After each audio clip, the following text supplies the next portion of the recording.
Swarm on Amazon Video examines a fan's unhealthy devotion. It tells the tale of Dree, a young woman who becomes so enamored with a pop artist that she engages in heinous behavior. The sitcom, which Donald Glover co-created, makes comments on the complicated relationship between an artist and their fans, as well as how social media has accentuated the erroneous sense of connection that some individuals feel with the famous persons they are obsessed with but have never actually met. The amount of bloodshed depicted in the show makes one ponder how long Dree can sustain this act. Can she ever be apprehended? Here is what the final episode's events signify for Dree's future. Warning: spoilers ahead. Swarm plot synopsis. Dree adores Ninja, a pop star whose followers go by the moniker Swarm. Fans of Ninja include Dree and her sister Marissa. However, Marissa is more concerned with her own destiny than Dree is with Ninja. When Dree's negligence at Marissa's place of employment threatens to wreck everything for her, they get into a fight. Marissa heads out with her boyfriend to spend the night, but she is startled to discover that he is cheating. Dree has left for a party when she gets home to apologize, and she doesn't check her phone again until the next day. When Dree gets home, Marissa has passed away. She appears to have committed suicide after listening to Ninja's just-released album, Festival. Dree is devastated by Marissa's passing,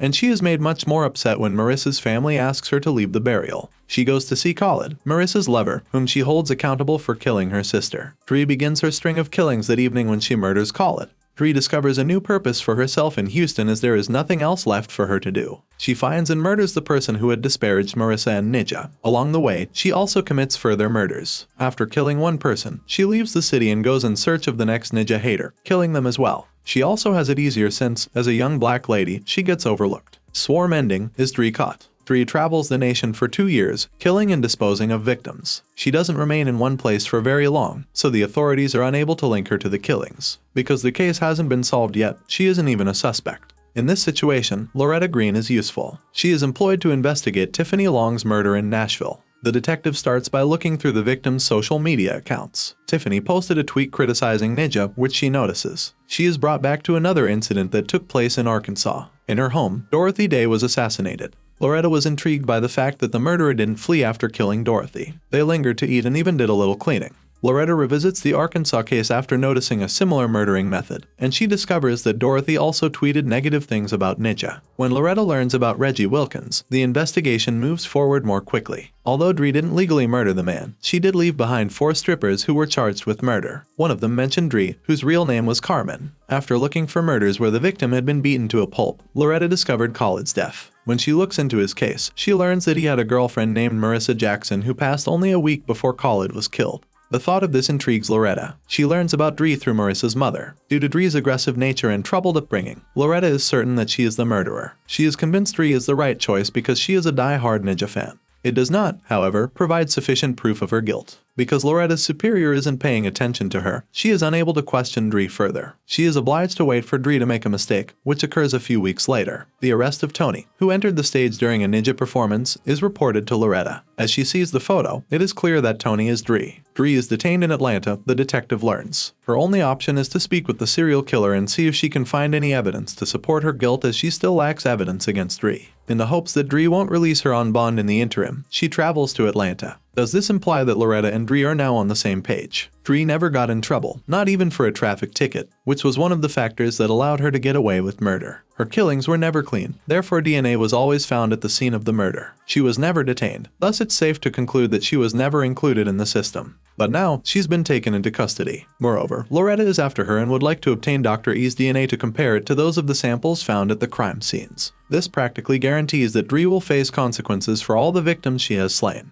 Does Dree meet Ninja? Dree's only ever desire was to meet Ninja. Although she had gone to her concerts, she had never had the chance to meet the artist in person. She thought she should meet Ninja because they would hit it off. Dree had spent her entire life seeking approval from others, but she could only find it in Ninja's music. She thinks they'd be excellent friends since she thinks Ninja knows and gets her. Dree finally attends one of Ninja's concerts after making numerous unsuccessful attempts to do so. She can't help but cross the barrier and climb up on stage since the woman she and other admirers regard as queen has captured her attention so completely. When the singer flees in the opposite way, she is stopped by the security personnel before she can get to Ninja. Ninja decides to give Dree a chance after witnessing him battling the guards and pleading with her. Inviting Dree to sing in front of the crowd, Ninja requests that the security personnel depart. Following the show, they leave together and go into Ninja's car, where she gives Dree a hug and offers him comfort. What Dree wanted was this. That transpired just as she had anticipated. She always thought that as soon as she and Ninja got together, they would click, and the singer would see how unique Dree was. Dree finally had that interaction with Ninja, realizing her lifetime desire. We could make the case that Dree never actually passes security if we wanted to. This is how Loretta discovers her, after she is hauled away and arrested. All of the following may be taking on inside of Dr. Dree's skull when Ninja steps in to save the day. This time, she was so close to meeting her idol that when it didn't happen, she tried to convince herself that something else happened.